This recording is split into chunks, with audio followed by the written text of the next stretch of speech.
Marking 8 years since whistleblowing lawyer Sergei Magnitsky died in a Moscow jail, the United States has pledged to continue enforcing legislation imposing sanctions on Russians over human rights abuses.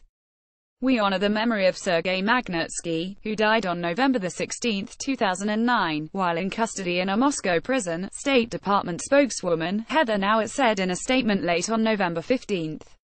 An investigation by Russia's Presidential Human Rights Council found that Magnitsky had been severely beaten in prison, and members of the council said his death resulted from beatings and torture by police officials.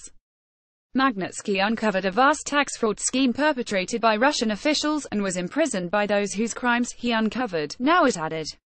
Russian authorities have failed to hold those responsible for his death accountable and instead, in recent months appear to be increasingly propagating conspiracy theories designed to distract attention from the crime, she said. In honor of Magnitsky's extraordinary courage, we continue to support efforts to hold those responsible for his treatment in prison and subsequent death accountable, she said.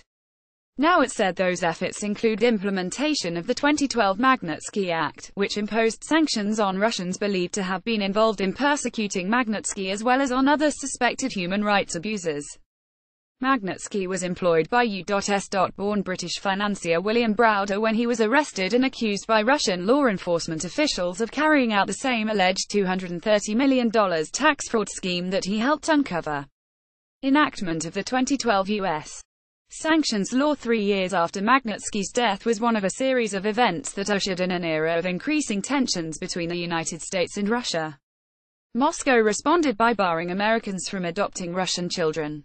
Russia took the unusual step of trying Magnitsky after his death, and he was convicted of tax evasion in 2013 after a posthumous trial that was widely criticized by human rights activists and Western governments.